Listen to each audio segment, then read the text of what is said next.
तो प्रधानमंत्री मोदी जी का है और कोई नहीं है यहाँ। पेंशन से काम नहीं चलेगा ना। पेंशन तो मिलता है 3 महीना मिलता है, तो 3 महीना में फिर उसके बाद और क्या करेंगे।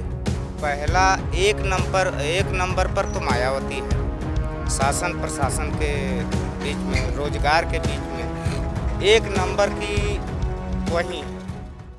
अब हम आपको बात कराने चल रहे हैं उन लोगों से जो लोग यहाँ रहते हैं, जिनके मन में ये बात रही होगी कि प्रधानमंत्री नरेंद्र मोदी इस गांव को गोद में ले रहे हैं तो कितना बेहतर हो पाएगा। हम समझते हैं इनसे। हमारे साथ साथी हैं, आपका क्या नाम है?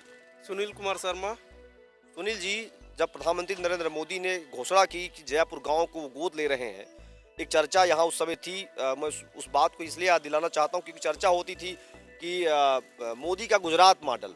तो आपको क्या लगा था कि ये जो जयपुर गांव है वो इतना विकसित हो जाएगा कि आपको गुजरात और तमाम जगहों जो खबरें मिलती थी उसी तरीके का लगेगा, या ये उम्मीद रही होगी कि अब कुछ नहीं हो सकता है, जैसे तमाम बातें प्रधानमंत्री करके गए वैसे ये भी एक योजना होगी? नहीं, मोदी के आने से विकसित हुआ था, लेकिन अब थोड़ा सा उनके अब भाई पुराना हो गया, 5 साल बाद हो गया। अब थोड़ा सा सामान जो बने थे सब खत्म हो गया है। इस समय यूनियन बैंक है, पोस्ट ऑफिस है, पानी टंकी है। पानी की सुविधा हमारे गांव में नहीं थी, उनके आने से पानी की टंकी सुविधा हो गई और ये कन्या विद्यालय बन गई। सोलर प्लांट कुल लगा था लेकिन वो बंद हो गई। क्यों बंद हो गया? बंद हो गया उसके कारण तो हमें नहीं मालूम, अब वही जाने, जो चला रहे थे वही जाने। 2015 में जब मोदी जी ने इस गांव को गोद लिया, उसके बाद सरकार यहाँ पर बदल गई 17 में, तो आपको क्या लगा कि सरकार जब नहीं बदली थी तब बढ़िया काम हो रहा था यहाँ, या जब यहाँ की सरकार बदली तब काम होना शुरू हुआ? नहीं, उनके आने से तो काम हुआ। नहीं, यहाँ स्टेट की सरकार की बात है। इस स्टेट में काम तो हुआ। योगी जी कभी आए इस गांव में? नहीं, गांव में योगी जी नहीं आए, बनारस में आए, यहाँ नहीं आए। गांव में नहीं। एक और साथी इनसे भी समझते हैं। एक चीज़ बताइए चाचा, आप जब इस पूरे गांव का गोद लेने की चर्चा हुई, खबरें छपी, आपको भी पता चला होगा मोदी जी यहाँ नहीं आए कभी? मोदी जी आए थे। मोदी जी आए थे, आपने देखा था? हाँ। योगी जी आए कभी? नहीं, कभी नहीं। जयपुर गांव में योगी जी कभी नहीं आए। मोदी जी आए यहाँ लेकिन योगी नहीं आए। तो ये जो काम जिस गांव को और आगे जाना चाहिए था, गांव का जैसे बताया सोलर सेल लाइट बंद हो गई। आप बता रहे हैं कि हम अभी बनारस यहाँ रहे थे तो मुझे राजा तालाब आने के बाद मुझे प्राइवेट गाड़ी लेना पड़ा। तो गाड़ियों की क्या स्थिति है, ट्रैवलिंग कैसे कर पाते हैं आप लोग अगर जाना होता है तो? वहीं 1 घंटे का काम 2 घंटे में होता है। तो आप लोगों ने कभी मांग नहीं की यहाँ के अधिकारियों से कि कम से कम गाड़ी व्यवस्था तो कर दीजिए यहाँ से? गाड़ी चलती है, एक गाड़ी चलती है लेकिन सुबह जाती है, लेकिन शाम को आती है, फिर दोपहर नहीं। वो 7 बजे यहाँ से निकल जाती है, जिसको जाना है 9 बजे तो भाई अपन साधन। गोद लेने के बाद से शुरू हुई गाड़ी? हाँ, गोद लेने के बाद से। क्या बता रहे थे आप? वही बता रहा था कि पहले से तो बहुत अच्छा था, लेकिन योगी के आने के बाद कोई काम है नहीं विकसित, चाहे प्रधान हो चाहे कोई भी काम नहीं हुआ है। क्या नाम है आपका? राजेंद्र कुमार। तो आपका ये कहना है कि जब ये 15 से 17 तक जब सरकार यहाँ अखिलेश यादव की थी तो काम उस समय दिख रहा था, लेकिन जब योगी जी आए तो इस गांव में वो काम नहीं दिख पाया। तो एक ही बताइए, कहा जा रहा है कि पूरे देश में एक मॉडल पेश किया जा रहा है यूपी का, कहा जा रहा है एक्सप्रेस प्रदेश, हाईवे प्रदेश और प्लेन वाला प्रदेश, एयरपोर्ट वाला प्रदेश, मेट्रो वाला प्रदेश। इस जयपुर गांव में क्या ऐसा आपको लगता है कि और हो गया होता, चीज़ें बदल गई होती और बेहतर हो गया होता? इस सरकार में तो नहीं होने वाला है। ये आप मान चुके हैं? मोदी जी जब योजना की, मैं फिर वही पूछ रहा हूँ, जब उन्होंने कहा इस गांव को गोद लिया जा रहा तो आपके मन में कोई उम्मीद जगी होगी? हाँ, उम्मीद तो बहुत थी, लेकिन कुछ नहीं हुआ। सड़कें मुझे दिख रही, सड़कें बनी हुई हैं, पीछे आपके पास नल है, नल के बगल में कचरा है, पूरी सारी व्यवस्था है, कुछ वो ड्रेनेज की व्यवस्था भी बहुत साफ नहीं दिख पा रही है। बोर्ड लगा हुआ है, अब बोर्ड को शायद दोबारा पेंट भी नहीं कराया गया। एक चीज़ और बताइए, मोदी जी अब फिर आएंगे बनारस में प्रचार करने, चुनाव होगा विधानसभा का, उसमें योगी जी भी होंगे, चूँकि योगी जी गोरखपुर चुनाव लड़ रहे हैं, लेकिन फिर जब वो बातें कहेंगे तो आपके दिमाग में 2015 वाली बातें आएंगी या लगेगा नहीं अब फिर बदलाव होने वाला है? नहीं, वो उनको तो अभी निकाल फेंकना ही अच्छा है। योगी को? मोदी बढ़िया है कि योगी? अगर नंबरिंग करना हो आपको 10 नंबर में से मोदी को कितना नंबर दे पाएंगे आप? नहीं, तो दोनों झूठे हैं, काम नहीं हुआ है। एक और साथी इनसे समझते हैं, ये लोग इसी गांव में, इस बगल में पीछे रहते हैं, ये नहीं कि कहीं बाहर से आके हमने कोई प्लांटेड स्टोरी की हो। ये उसी गांव में है जहां पर मोदी ने इस गांव को गोद लिया था। इस गांव की आबादी 4000 से ज़्यादा नहीं है, बहुत ज़्यादा आबादी नहीं है इस गांव की। और इस गांव में काम होना जितना चाहिए था वो नहीं हो पाया। जैसे बता रहे हैं सोलर सेल लाइट बंद हो गई।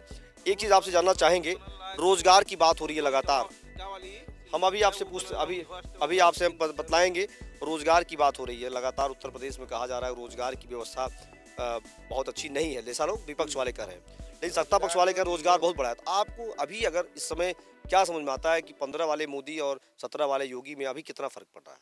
देखिए योगी जी आएंगे तो भाई रोजगार तो थोड़ा प्रॉब्लम है। रह गया बात है कि अखिलेश सब कहते हैं कि अखिलेश आएंगे, अखिलेश भी आएंगे तो देखिए अखिलेश भी। नाम क्या आपका? अनिल कुमार शर्मा मेरा नाम है। अखिलेश भी थे तो जयपुर विकासित नहीं हुआ था। ये प्रधानमंत्री गांव गोद लिए जब से तब विकासित हुआ। उसके बाद योगी भी आए, कुछ नहीं किए। और न यहाँ का विधायक वो भी कुछ नहीं, न कभी दिखाए न कभी कुछ किए। जयपुर बस प्रधानमंत्री मोदी जिस दिन आए हैं वही 10 दिन के अंदर में काम हुआ है। उसके बाद कुछ नहीं, न नाला न फाला। आने से पहले हुआ कि जाने के बाद? आने के बाद काम हुआ। आने के बाद तो सरकार तो यहाँ अखिलेश यादव की थी उस समय। हाँ, वो टाइम अखिलेश का वो भी कुछ नहीं किया। देखो झूठ झपाड़ी न मायावती किया न अखिलेश किया न योगी किए। प्रधानमंत्री मोदी जी आए 10 दिन पहले, देखो union bank, syndicate, post office सब ये सब 10 दिन के अंदर में सब हुआ। और उन्हीं के देन है कि आज बैंक है मोदी जी के, प्रधानमंत्री मोदी जी के। उसके बाद न मायावती न अखिलेश न योगी आदित्यनाथ, ये सब की कोई की वो नहीं हुआ है विकासित। बस है तो प्रधानमंत्री मोदी जी का है और कोई नहीं है यहाँ। अब हम जरा मुकुल से कहेंगे, मुकुल एक बार दिखाइए। अब हम जरा एक बार नंबरिंग कराना चाहेंगे कि जो 3 सरकारें रही हैं प्रदेश में, मायावती, मुलायम सिंह, अखिलेश यादव की एक सरकार हो गई, समाजवादी पार्टी की, बसपा और भाजपा की। तीनों सरकारों को अगर आपको नंबर देना हो, इस अपनी जयपुर गांव को छोड़ करके भी, अगर मैं कह रहा हूं कि जयपुर गांव को ही लेकर चर्चा कर लेते हैं। आप जब दूसरे गांव में जाते हैं, कहीं दूसरे गांव में जाते होंगे, जब आपके गांव को लोग गोद में मोदी नहीं लिए थे, उसके बाद जब आप दूसरे गांव में जाते थे तो लोग आपको क्या कहते होंगे कि आप जयपुर वाले हैं, या वैसे ही देख के जाते होंगे कि नहीं यार तो वही गाँव है जैसे पहले था? कुछ बदलाव लगा दूसरे गाँव में जाने पर? महसूस कैसा होता था? दूसरे गांव में जाने से तो बदलाव हुआ, और मोदी लेकिन प्रधानमंत्री के आने के बाद बदलाव हुआ, नहीं तो पहले। आप दूसरे गांव में जाते होंगे, लोग सोचते होंगे कि तो जयपुर वाले हैं, पूछते होंगे भाई कितना बदल गया गांव आपका? पूछते हैं लोग? हाँ, पूछते हैं। तो क्या बता पाते हैं आप कि नहीं आपसे बेहतर? नहीं, आपसे बेहतर गांव है। हाँ। हुआ है, प्रधानमंत्री के आने के बाद बेहतर गांव हुआ है। हमारे गांव में देखिए कन्या विद्यालय हो गया, फिर बैंक हो गया उपलब्ध। दूर जाते थे, दूर जाने से अच्छा तो अपने गांव में हो गया। पोस्ट ऑफिस हो गया। सबसे समस्या जल की थी, वो जल की समाधान हो गई। और सड़क उड़क बना रहा तो मान लो सड़क तो भाई बनला तो फिर बनला। और विकलांगन के भी कोनो सुविधा तो बा नहीं, खाली पेंशन हुए बढ़ा देते हैं। ये हमारे जो साथी हैं दिव्यांग हैं, इनको आर्थो की प्रॉब्लम है। तो मोदी जी तो कह रहे थे कि दिव्यांगों के लिए बड़ी व्यवस्था की गई है, और जस्ट अभी 1 महीना पहले योगी आदित्यनाथ ने तो कुछ पेंशन डबल कर दी है। हाँ, पेंशन तो डबल कर दी है। पेंशन से काम नहीं चलेगा ना, पेंशन तो मिलता है 3 महीना मिलता है, तो 3 महीना में फिर उसके बाद और क्या करेंगे। अभी तो नंबरिंग कर लेते हैं जरा। आप योगी और अखिलेश में अगर नंबर देना हो आपको, मायावती को भी रख लेते हैं, मायावती, अखिलेश और योगी में 10-10 में से कितने नंबर दे पाएंगे तीनों सरकारों को दोबारा आने के लिए? दोबारा आने के लिए तो नंबर, अखिलेश कितना नंबर दे रहे हैं आप? अखिलेश को नंबर तो अखिलेश तो कुछ कर ले नहीं बन, खाली बोल के कहन कि विकलांगन का पेंशन 1000 हो, 1000 से कुछ भयल नहीं। 300 रुपया देता है महीना देते रहें, शायद हम लगा था 200 रुपया के अपने देवे के अपने नहीं देते रहन, खाली 300 रुपया केंद्र सरकार, मतलब केंद्र सरकार 300 रुपया देते रही विकलांग वालन के, 200 रुपया है, 500 रुपया महीना। लेकिन मायावती के जमाने से ही का बोला 300 रुपया देते रहन, 200 रुपया अपने काट के रख लेते रहे। अखिलेश यादव, मायावती, वो तो योगी के आए थे तो 500 रुपया बनल। मतलब आप कह रहे हैं दिव्यांगों की जो पेंशन आती थी उसको भी ये लोग काट के रख लेते थे? हाँ, काट लेते हैं। तो आप कह रहे हैं पूरा मिल रहा है? अब 500 से बढ़ा के मोदी 1000 करें, योगी 1000 देवा शुरू कर दें। अखिलेश 1000 रुपया लागू करके, लेकिन दिहन नहीं, 300 रुपया देते रहे। तो अब नंबर मैं पूछ रहा हूँ, कितना नंबर देंगे योगी जी को आप? योगी जी को नंबर तो हम इस समय तो बढ़िया उन्हीं को समझ रहे हैं। 9 नंबर तो उन्हीं को देंगे। अखिलेश को? अखिलेश को तो भाई हम वही 7 नंबर 8 नंबर उतना देंगे। पास किए हैं पास कर दिए हैं। हाँ पास तो कर दिए। मायावती कितना नंबर दे रहे हैं सरकार के हिसाब से? सरकार के हिसाब से उन्हें रही है तीसरे नंबर पे। मायावती तीसरे नंबर पर है। यहाँ अखिलेश योगी दोनों पास हुए हैं। इनका कहना है बहुत बड़ा एक वो है, मन की बात होती है कि इनका पेंशन जो आता था उसमें से 200 रुपये मायावती और अखिलेश।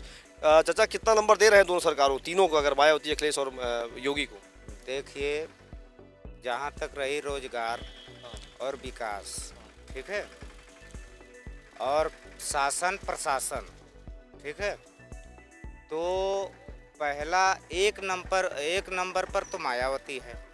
शासन प्रशासन के बीच में, रोजगार के बीच में एक नंबर की वही है, जो कि सबको रोजगार दिया है और शासन भी टाइट रहा है, कानून व्यवस्था भी टाइट रहा है, ठीक है।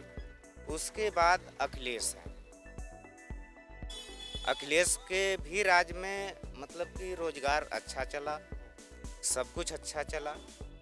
मान लो ये गांव का विकास नहीं हुआ, फिर भी लोहिया गांव बना के कितने गांव का विकास हुआ, ठीक है। लोहिया गांव इसका को आप भी मिस कर नंबर रहे हैं। आता, लेकिन ये समर गांव क्या क्या गांव बना दिए, इसलिए इसका नंबर नहीं आया। आप कह रहे हैं कि लोहिया गांव अगर ये बनता तो ज़्यादा काम होता? ज़्यादा काम होता। मोदी जी अम्बेडकर ज़्यादा गांव बनता तो ज़्यादा काम होता। आज देखिए लोहिया गांव जो बना है, अम्बेडकर गांव जो बना है, देखिए जाके, ठीक है। तो आप योगी जी को पास कर रहे हैं कि नहीं? योगी जी जीरो में, अखिलेश दूसरे नंबर पर, मायावती एक नंबर पर। बड़ी रोचक कहानी होती है बनारस में। मैं लगातार स्टोरी कर रहा हूँ। कभी कभी वहाँ पर ऐसे नेताओं को लोग पास कर देते हैं, कभी अखिलेश को फेल कर देंगे, कभी योगी को पास करेंगे, कभी मायावती को पास करेंगे। एक और साथी हैं जो अभी चर्चा में शामिल थे, इनसे समझते हैं। तीनों जो नेता हैं जो दावेदारी कर रहे हैं, मायावती करे 5वीं बार मुख्यमंत्री बनने की दावेदारी है, अखिलेश यादव को दूसरी बार, और योगी को रिटर्न करने की बात हो रही है। नंबरिंग की बात मैं इसलिए कर रहा हूँ क्योंकि ओवरऑल जब आप पास फेल करते हैं तब समझ में आता है कि उन्होंने काम किया कि नहीं किया है। योगी आदित्यनाथ को कितना नंबर दे रहे हैं आप? देखिए, ये तो योगी आदित्यनाथ नंबर 1 पर हैं और दूसरे नंबर पर अखिलेश हैं, तीसरे पर जीरो बैलेंस पर हैं मायावती। देखिए जो है साफ बता देता, और जीतेंगे तो योगी निकालेंगे। भले काम नहीं किया है नहीं, उसके बाद भी काम भी नहीं किए हैं, मगर इनके राज में है छुछमाकर, गुंडागर्दी, ये सब कम है। छिनैती, चोरी, बदमाशी, बाइक छीन ले जाते हैं, ये सब की कम है।